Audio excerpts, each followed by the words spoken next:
Captain Li Wu stepped off the transport ship and felt his stomach drop. The Veltari homeworld stretched before him like something from a nightmare.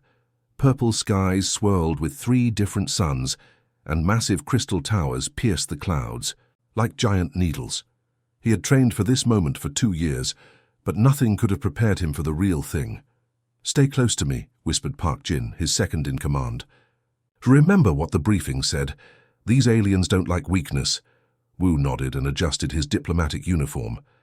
As the leader of humanity's first contact mission, he carried the hopes of 8 billion people on his shoulders. Earth had been alone in the galaxy for so long. Now they finally had a chance to join the bigger picture. The Veltari escort arrived in floating vehicles that made no sound. The aliens looked like humans mixed with cats, standing 7 feet tall with silver skin and eyes that glowed like stars. They wore armor that seemed to be made of liquid metal, flowing and shifting with every movement. "Follow," said the lead escort in broken English. "Queen waits." The ride to the palace took 20 minutes through a city that defied physics. Buildings twisted upward in impossible spirals, and vehicles flew in perfect formation without any visible traffic control. Wu tried not to stare, but everything was so alien, so advanced. It made Earth look like a backwater planet. The throne room was the size of a football stadium. Hundreds of Veltari nobles stood in perfect rows, their glowing eyes fixed on the small group of humans. At the far end, on a throne made of what looked like crystallized starlight, sat Queen Nirika. She was beautiful and terrifying at the same time. Her silver skin seemed to glow from within, and her eyes held the cold intelligence of someone who had never lost a battle. Stories said she had conquered 12 star systems before her 30th birthday. Looking at her now, Wu believed every word. "Humans," her voice echoed through the chamber without any visible amplification. "Are you come seeking alliance with the Veltari Empire?" Wu stepped forward, his heart pounding. "Your Majesty, we come in peace. Earth offers friendship and cooperation between our peoples." The Queen studied him like a scientist examining a bug. "Peace is earned, not given. You will witness the ceremony of first meeting." She stood up, and Wu realized she was even taller than her guards. In her hand appeared a staff that seemed to be made of pure light. The entire court fell silent. "This is the staff of dominion," she announced. "It has never touched foreign hands." What happened next would change everything. The Queen raised the staff high above her head, and then, in a move that seemed completely deliberate, she let it fall. Time slowed down. Wu watched the glowing staff tumble through the air. His instincts kicked in before his brain could stop him. Without thinking, he lunged forward and caught it just before it hit the ground. The staff felt warm in his hands, pulsing with energy that made his fingers tingle. He looked up to hand it back to the Queen, but her expression had changed completely. Her eyes were wide with something that might have been shock. The entire court erupted in gasps and whispers. Some of the nobles actually stepped backward. Park Jin grabbed Wu's arm. "What just happened?" Jin whispered urgently. Queen Niraka's voice cut through the noise like a blade. "By the ancient laws of our people, the trial of worthiness has been completed." She looked directly at Wu, her glowing eyes unreadable. "Captain Li Wu of Earth, you have just entered the sacred bond of potential partnership." Wu felt the blood drain from his face. "I'm sorry, Your Majesty, but I don't understand." "You will," she said, and for the first time since they had arrived, she smiled. It was not a comforting expression. The next morning, Wu sat in what the aliens called a briefing chamber, but looked more like a courtroom. Queen Niraka stood before a massive holographic display showing ancient Veltari text that hurt his eyes to look at. "Your people have a saying," she began, her voice echoing off the crystal walls. "When in Rome, do as the Romans do. You are no longer in Rome, Captain." Park Jin leaned forward in his chair. "Your Majesty, surely there's been some misunderstanding. Captain Wu was simply being polite by catching your staff." The Queen's laugh sounded like wind chimes in a storm. "Politeness." He completed the ritual of claiming. "For 3,000 years, no outsider has even attempted it. The law is clear." She waved her hand, and the holographic text changed to show images that made Wu's stomach twist. Warriors fighting massive beasts. Contestants solving puzzles that looked impossible. scenes of triumph and defeat that spoke of life or death struggles. 5 trials, Queen Niraka continued. Complete them all and earn the right to court the throne. Fail even one and... She didn't finish the sentence, but her meaning was crystal clear. This is insane, Jin muttered under his breath, frantically tapping on his tablet. There has to be a way out of this. Wu barely heard him. He was staring at the images, trying to process what his life had become in the span of 24 hours. Yesterday, he was a diplomat. Today, he was apparently competing for the hand of the most dangerous woman in the galaxy. The first trial begins at sunset, the Queen announced. The arena of proving awaits. That afternoon, Jin paced their assigned quarters like a caged animal. I've read every law, every precedent, every loophole in their legal system, he said, waving his tablet in frustration. Nothing. Once the ritual starts, it has to finish. What about diplomatic immunity? Suggested Kim Hana, their communications officer. Doesn't apply to voluntary religious ceremonies, Jin replied, and apparently catching that staff counts as volunteering. Wu sat quietly on his bed, doing stretching exercises he'd learned in military training. His mind was surprisingly calm. Maybe it was shock, or maybe he was finally accepting the impossible situation. I have to do this, he said finally. Wu, you could die, Jin protested. I could die crossing the street back on Earth too. Wu stood up and rolled his shoulders. Besides, look at it this way. If I win, humanity gets the strongest ally in the galaxy. If I lose, he shrugged, at least you guys can go home with one hell of a story.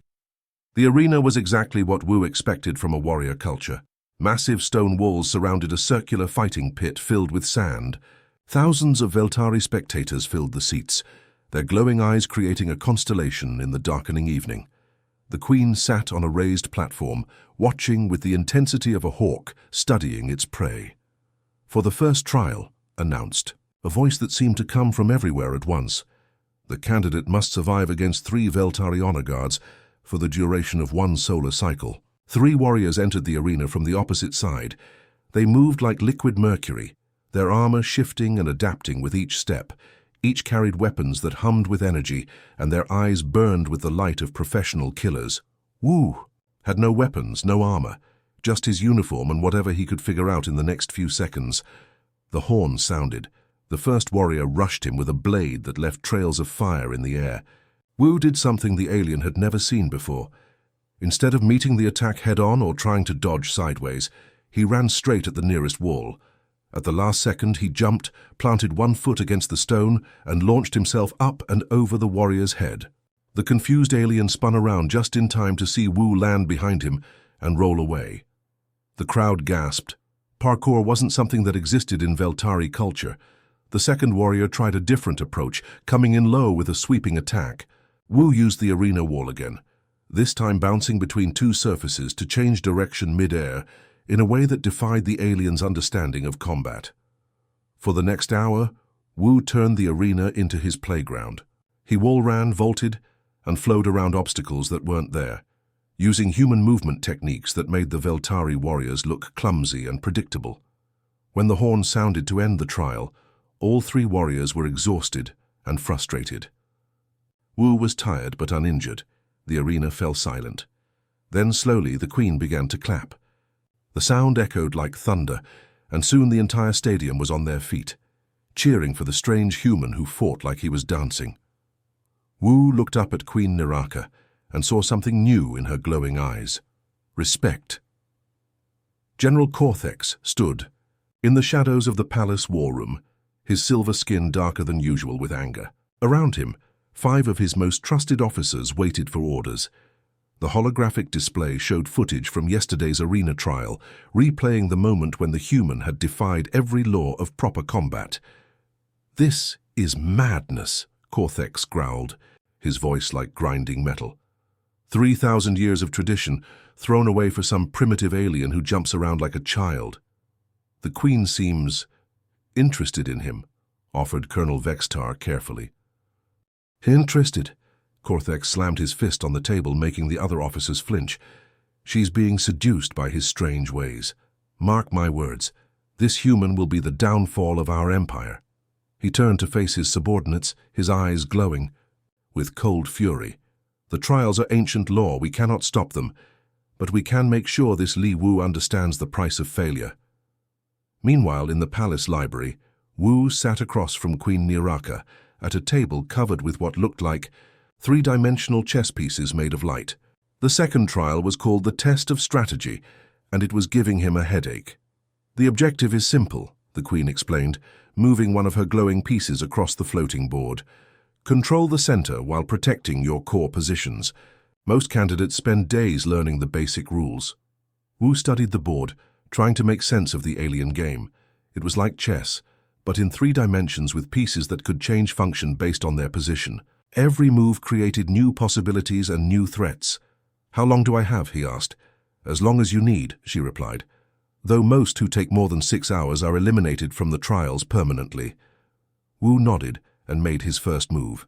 He treated it like a chess opening, controlling the center just as she'd suggested. But instead of following traditional patterns, he started creating what looked like chaos on the board.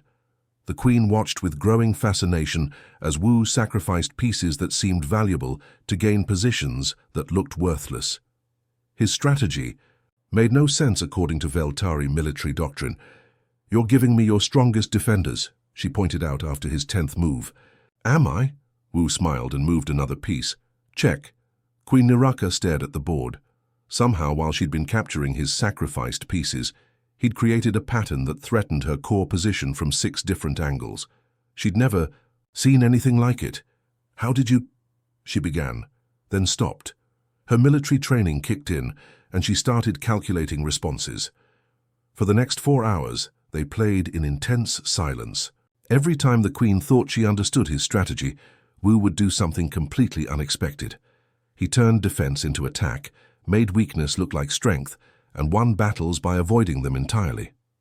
When he finally achieved victory, the Queen sat back in her chair, genuinely stunned. "I've been playing this game for 50 years, she said quietly. "I've never lost to anyone except my own father."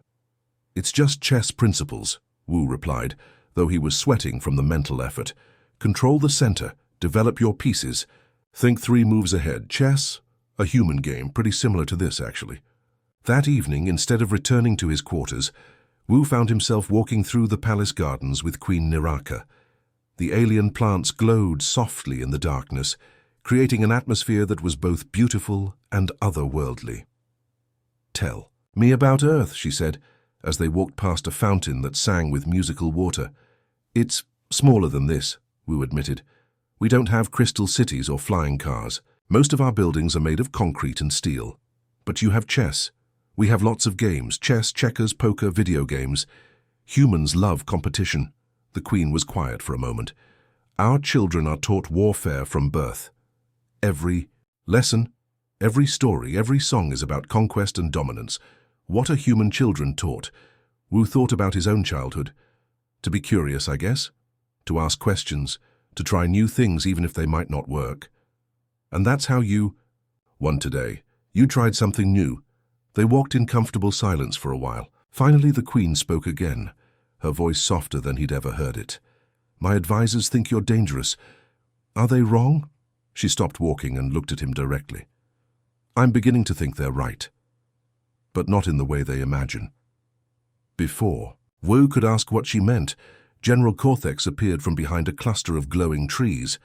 His armor was fully activated, and his hand rested on his weapon. "Your Majesty," he said, his voice dripping with false respect. "The human should be in his quarters. The 3rd trial begins tomorrow, and it would be unfortunate if he were too tired to perform adequately." The Queen's expression hardened. "The human has a name, General. Use it." "Of course, Your Majesty." Captain Li Wu should rest.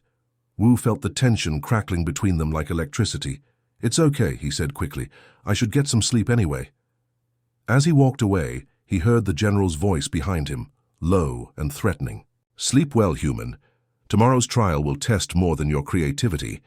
The underground chamber beneath the palace felt like stepping into a nightmare. Wu stood at the edge of a circular pit that dropped into complete darkness, so deep that even the Veltari's glowing architecture couldn't penetrate it.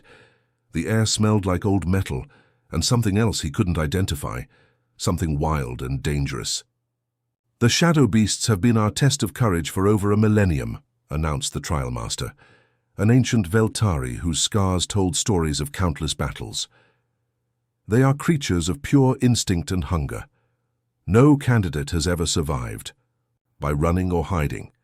Above them, the queen sat in her viewing box, surrounded by the highest-ranking nobles in the empire. General Cortex stood beside her, his expression somewhere between satisfaction and anticipation. Wu could practically feel the general's hope that this would be where the annoying human finally met his end. "The trial is simple," the master continued. "Survive in the pit until dawn. How you do it is your choice." A platform lowered Wu into the darkness. As it descended, the sounds from above faded until all he could hear was his own breathing and the mechanical hum of the lift.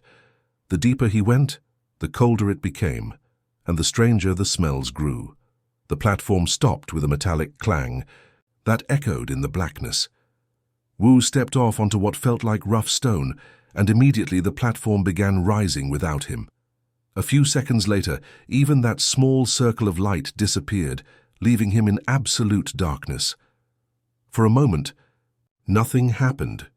Wu stood perfectly still, trying to let his eyes adjust, though he doubted it would help much.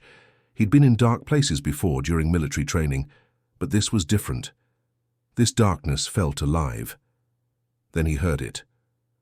A soft, scratching sound, like claws on stone. Then another, and another. They were coming. The first shadow beast materialized out of the darkness like smoke given form. It was roughly the size of a large dog, but that's where any similarity to earth animals ended. Its body seemed to absorb light rather than reflect it, making it hard to see clearly. Red eyes glowed in what might have been its head, and when it opened its mouth, Wu saw rows of teeth that looked like broken glass. 2 more appeared from different directions, then 4 more. Within minutes, Wu was surrounded by at least a dozen of the creatures, all circling him with predatory patience. Above, the crowd leaned forward in their seats. This was always the exciting part, when the candidate finally understood what they were facing and panic set in. But Wu didn't panic. Instead, he did something that had never occurred to any previous candidate. He sat down. The shadow beasts stopped circling. Their red eyes focused on him with what looked like confusion. One of them took a tentative step forward, then stopped. "Easy there," Wu said softly, the way he'd talked to scared dogs back on Earth. "I'm not here to hurt you." The creatures tilted their heads in unison, a gesture so synchronized it was almost comical. Wu realized they were listening to his voice, trying to understand the sounds he was making. "You're scared too, aren't you?" he continued, keeping his voice calm and steady. "Locked down here in the dark, with strangers dropping in all the time. That must be terrifying." One of the beasts crept closer. Up close, Wu could see that its body was trembling, not with aggression but with fear. These weren't monsters, they were frightened animals stuck in a bad situation. "I know how that feels," Wu said slowly, extending his hand. "Being somewhere you don't belong with everyone expecting you to be something you're not." The closest shadow beast sniffed his hand. Its nose was cold and wet, just like a dog's. When it didn't find any threat, it sat down. Next to him, above, the crowd had gone completely silent. In 3,000 years of trials, no one had ever seen anything like this. The other beasts began approaching one by one. Soon, Wu was surrounded by a pack of creatures that were acting more like curious pets than legendary monsters. One of them even laid its head in his lap. "That's it," Wu murmured, gently scratching behind what he thought were its ears. "You just needed someone to understand, didn't you?" Hours passed. Wu spent the time talking to the shadow beasts, sharing stories. About Earth, about his childhood dog, about feeling lost and scared in new places. The creatures seemed to enjoy the sound of his voice, and several of them curled up around him like he was part of their pack. When dawn finally broke and light began filtering down into the pit, the trial master had to call down 3 times before Wu heard him. "The trial is complete," the master announced, his voice filled with amazement. "The candidate has survived." As the platform lowered to retrieve him, Wu gently moved the sleeping shadow beasts aside. They woke up and looked at him with what he could swear was sadness. "I'll visit if I can," he promised them. When he reached the surface, the entire arena erupted in cheers. Even the nobles who had been betting against him were on their feet, applauding wildly. It was the most incredible thing any of them had ever witnessed. Queen Niraka stepped forward, her glowing eyes bright with something that might have been pride. "How?" she asked simply. Wu shrugged, still covered in shadow beast fur and probably smelling like the pit. Sometimes the best way to win a fight is to not fight at all. Behind the Queen, General Cortex's expression had shifted from anticipation to barely contained fury. This human was making a mockery of everything the Veltari held sacred, and somehow the people loved him for it. The general's hand tightened on his weapon. If the trials wouldn't eliminate this threat, perhaps more direct action was needed. The fourth trial was supposed to test wisdom through ancient riddles, but it never got the chance to begin. Wu stood in the ceremonial chamber, studying the glowing symbols that covered the walls, when the entire palace shook like it had been hit by an earthquake. Emergency alarms screamed through the crystal corridors. Red light bathed everything as the Veltari's defense systems activated automatically. Through the massive windows, Wu could see dark shapes moving across the purple sky, ships that definitely weren't friendly. Queen Niraka burst into the chamber, her ceremonial robes replaced by battle armor that flowed like liquid mercury. "The Kethmori have chosen their moment poorly," she said, her voice cutting through the chaos. "Who are the Kethmori?" Wu asked, following her toward what he assumed was a command center. "Our oldest enemies. They must think we're distracted by your trials." Her glowing eyes flashed with anger. "They're about to learn how wrong they are." The command center looked like something from a science fiction movie, except all the technology was real, and currently showing very bad news. Dozens of enemy ships surrounded the planet in perfect formation. The lead vessel was massive, easily 10 times bigger than anything in the Veltari fleet. General Cortex stood at the central command station, barking orders to his officers. When he saw the Queen, his expression grew even darker. "Your Majesty, we need to evacuate the palace immediately. The Kethmori flagship has weapons that can crack a continent." "Evacuate?" The Queen's voice could have frozen fire. "This is our homeworld, General. We don't run." Park Jin and Kim Hana rushed into the command center, looking confused and terrified. They'd been pulled from their quarters without explanation and had no idea what was happening. "Captain," Jin said, relief obvious in his voice when he saw Wu. "What's the situation?" Before Wu could answer, the displays lit up with incoming communications. The enemy fleet commander appeared on the main screen, a creature that looked like a cross between a spider and a shark, with too many eyes and teeth that belonged in nightmares. "Queen Niraka," the creature hissed in accented Veltari. "Your empire has grown soft, playing games with primitive aliens while real warriors prepare for battle." "Commander Vrathkol," the Queen replied coldly. "Still hiding behind superior numbers, I see. Numbers that will crush your pathetic defense fleet." The alien's laugh sounded like breaking glass. "Surrender now and we'll make your deaths quick." The transmission ended, and immediately the tactical displays showed the enemy ships moving into attack formation. The Veltari had perhaps 30 vessels to the Kethmori's 100, and that massive flagship made the odds even worse. "Our shields can hold for maybe 2 hours," reported the tactical officer. After that, we die fighting," General Cortex declared. "It's the Veltari way." Wu studied the tactical display, his mind racing. In the military, he'd specialized in unconventional warfare, the kind of missions that looked impossible on paper, but sometimes worked because nobody expected them. "What? If we didn't fight the whole fleet?" he said suddenly. Everyone turned to look at him. General Cortex's expression suggested he thought the human had finally lost his mind. "That flagship is their command center, right?" Wu continued, pointing at the massive vessel on the display. "Take it out and the rest of their fleet loses coordination." "Obviously," Cortex snapped, "but it's impossible to get close enough. Their weapons will destroy any ship that tries." "Any ship, yes. But what about something smaller? Something they wouldn't expect?" Queen Niraka's eyes narrowed as she began to understand what he was suggesting. "You're talking about a suicide mission. I'm talking about infiltration. Your people have stealth technology, right? Personal cloaking devices." For ground operations only, the Queen said slowly. The range is limited, and once you're aboard an enemy vessel, I'll figure it out. Wu turned to Kim Hana. Can you hack their systems if I can get you a direct connection? Hana nodded, her face pale but determined. If you can get me into their network, I can cause some serious problems. This is madness, General Cortex protested.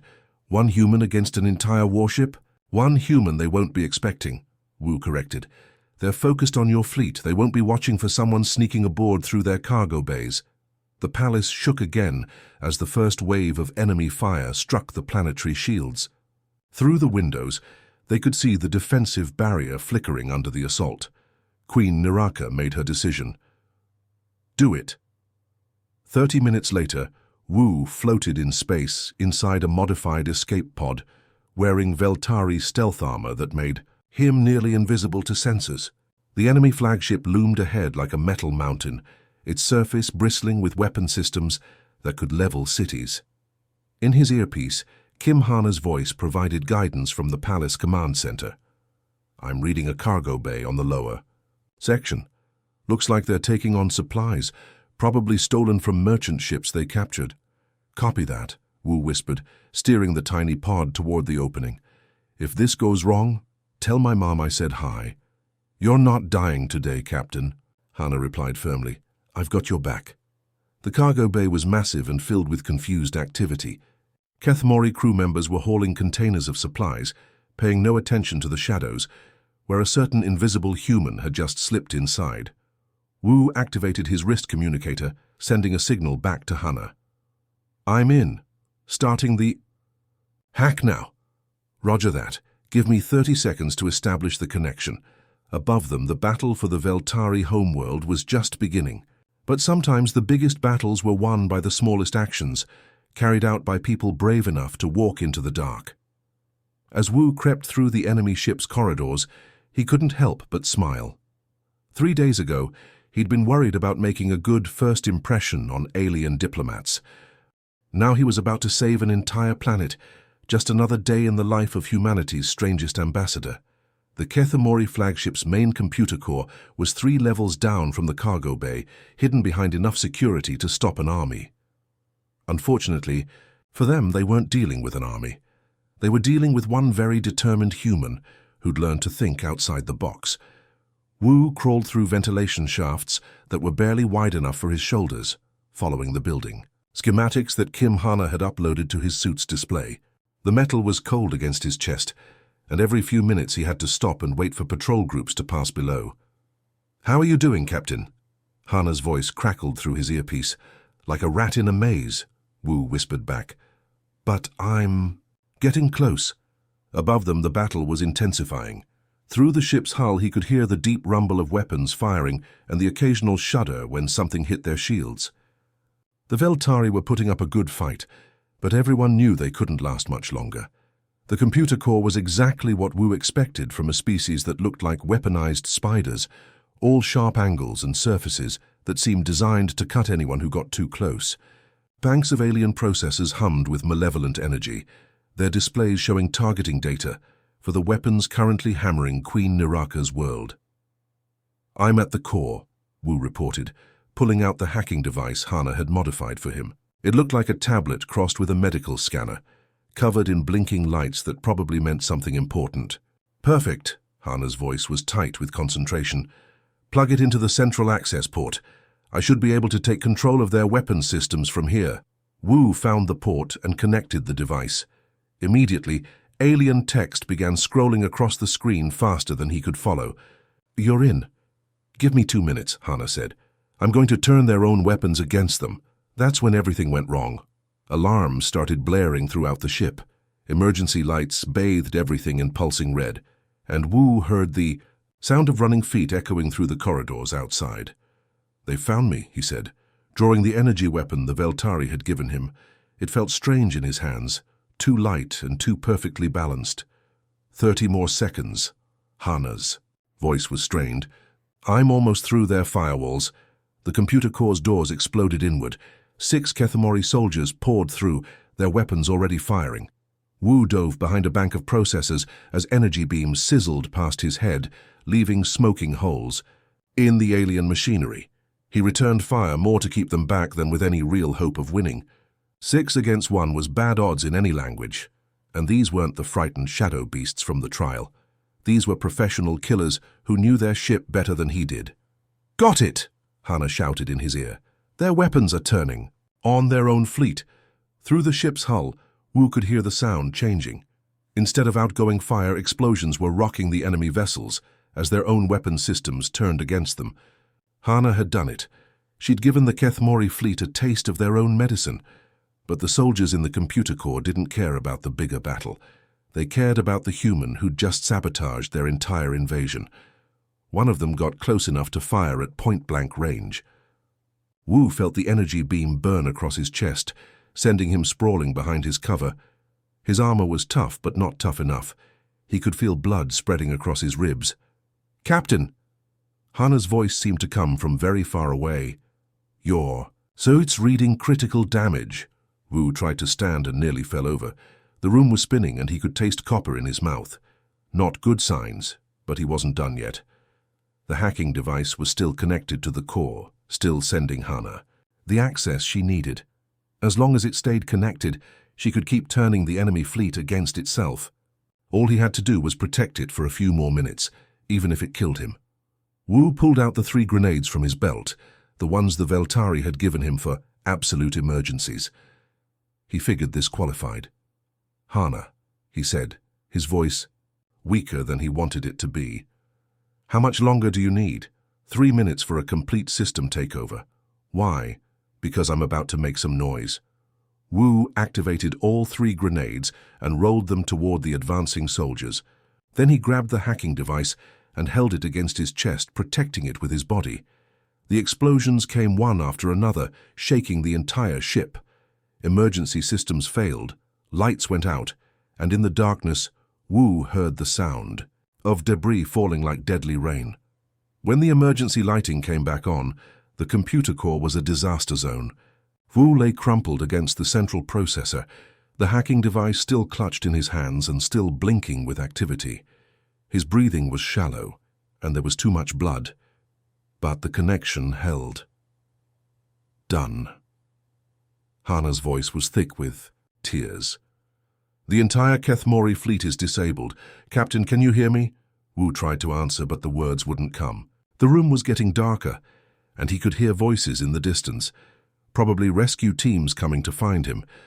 The last thing he saw before everything went black was Queen Niraka's face, her glowing eyes wide, with something that looked like fear.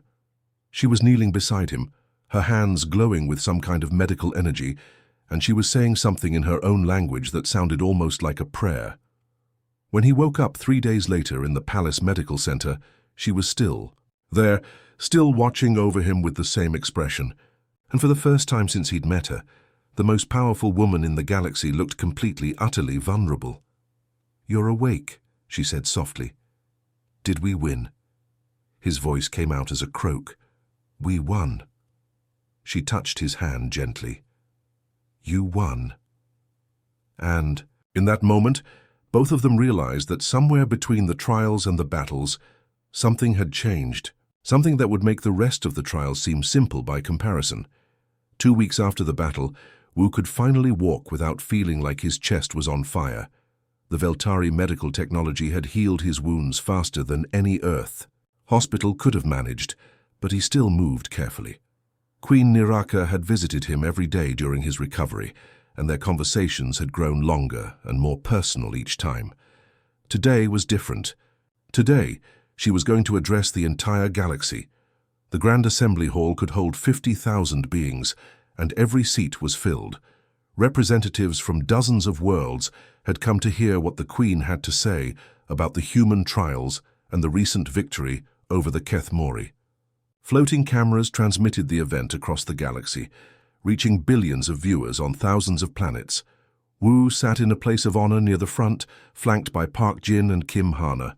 His formal diplomatic uniform felt strange after weeks of wearing medical gowns, but the Queen had insisted he be present for what she called an important announcement.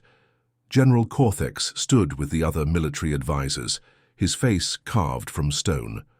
Ever since the battle, he'd been quieter than usual, but Wu could feel the anger radiating from him like heat from a furnace. Queen Niraka took the podium, and 50,000 voices fell silent. She wore her formal royal robes, the ones that seemed to be made of captured starlight, and her presence filled the massive hall like a force of nature. "Citizens of the Veltari Empire," she began, her voice carrying easily to every corner of the hall, "we gather today to witness the completion of an ancient ritual. The human captain Li Wu has passed 4 of the 5 trials, proving his worth through courage, wisdom, and sacrifice." Murmurs rippled through the crowd. Everyone knew the trials had been interrupted by the war, but few knew what would happen next. "However," the Queen continued, "before we proceed to the final trial, I have something to say that concerns not just our empire, but the future of our relationship with humanity." She paused, and Wu felt his heart start beating faster. Something in her tone suggested this wasn't going to be a standard diplomatic speech. The trials were created to test potential partners for the throne. For 3,000 years, they have been a matter of politics and alliance. But what began as ancient law has become something else entirely. The Queen's glowing eyes found Wu in the crowd, and when she spoke again, her voice was softer but somehow more powerful. "I have come to care for this human, not because he completed our trials, but because he showed me what true strength looks like. He faced our warriors with creativity instead of violence. He solved our puzzles with wisdom instead of force. He tamed our monsters with compassion instead of cruelty." The hall was so quiet that Wu could hear his own heartbeat. "And when our world was threatened, he risked everything to protect people he had known for mere weeks. This is not the action of someone seeking political advantage. This is the action of someone who understands what it means to truly care for others." Queen Niraka straightened, and her voice rang out clearly across the hall. "I declare before the galaxy that my feelings for Captain Li Wu are genuine. Not a political alliance, not a diplomatic convenience, but real affection born of respect and admiration." The hall erupted. Some delegates cheered, others looked shocked, and a few seemed genuinely angry. The cameras caught it all, broadcasting the chaos to a galaxy that had never seen anything like this before. That's when General Cortex made his move. "This is an abomination!" His voice boomed over the noise, amplified by his armor's speakers. "Our queen has been compromised by alien influence. She is no longer fit to rule." The general's supporters, and Wu was disturbed to see how many there were, began standing and shouting their agreement. Within seconds, the peaceful assembly had turned into something that looked dangerously like the beginning of a civil war. "The military council declares Queen Niraka mentally unfit," Cortex continued. "I claim the right of succession as senior general." Royal guards moved to protect the queen, but other soldiers blocked their path. Wu realized with growing horror that this had been planned. The general had been waiting for exactly this moment. "Captain," Park Jin whispered urgently, "we need to get out of here now." But Queen Niraka was looking directly at Wu, and her expression was clear. She wasn't running. She was going to fight for her throne, and she was asking him to stand with her. Wu stood up, his chest still aching from his injuries. Around him, the hall was descending into chaos as different factions chose sides. Some supported the queen, others backed the general, and many seemed confused about what was happening. "Your Majesty," Wu called out, his voice somehow carrying over the noise. "What do you need me to do?" General Cortex laughed, a sound like breaking metal. "The human thinks he can help, he can barely stand." "He doesn't have to fight alone," Kim Hana said, stepping up beside Wu. "None of us do." Park Jin joined them, along with several Veltari nobles who had remained loyal to the queen.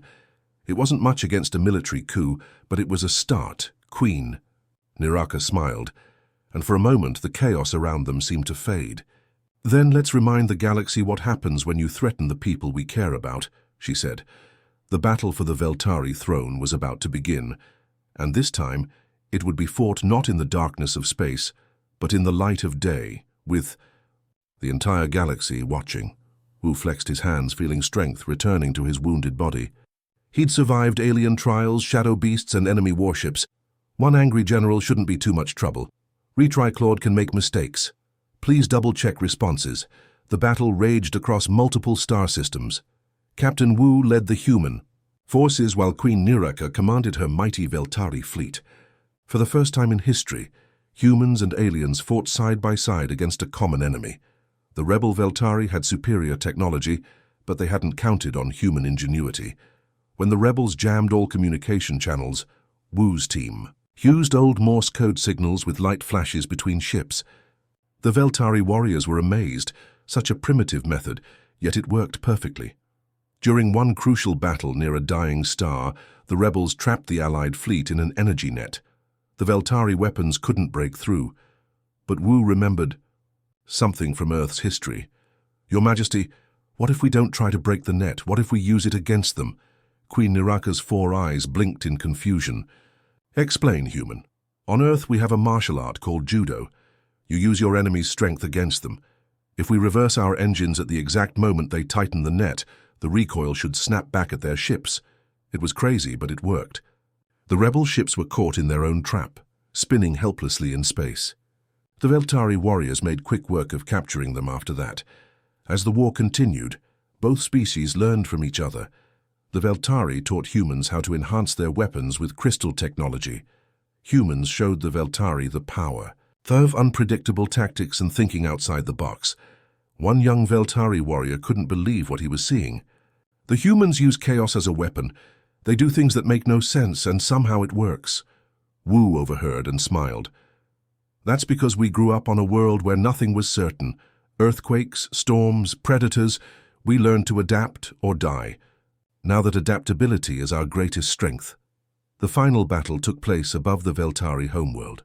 The rebel leader had gathered all remaining forces for one last, desperate attack. The Allied fleet was outnumbered 3-1. Queen Niraka was ready to make a heroic last stand, but Wu had another idea. "Your Majesty, what if we don't fight them at all?" "Have you lost your mind, human?" "No, listen. The rebels fight because they believe you're weak for allying with us. What if we show them how wrong they are? Let me broadcast to them. Let them see what humans and Veltari can accomplish together." It was a huge risk, but Queen Niraka had learned to trust human intuition. She gave the order. Wu's message went out across all frequencies. He didn't threaten or demand surrender. Instead, he showed images of human and Veltari soldiers saving each other's lives, of their technologies combining to create something greater, of the future they could build together. "You fight to preserve the old ways," Wu said. "But the galaxy is changing. We can face that change as enemies, or we can face it as allies. The choice is yours." One by one, rebel ships powered down their weapons. The battle was won not through force, but through hope. When news of the victory reached Earth, people celebrated in the streets. But the real celebration came when Queen Niraka made her announcement. Standing beside Captain Wu, she declared, "The formation of the first interspecies alliance in the galaxy. Humans have proven themselves worthy allies. Their creativity balances our strength. Their adaptability complements our discipline. Together, we are greater than apart." And Wu, the farm boy who just wanted to see the stars, became the first human ambassador to an alien empire. The future had never looked brighter.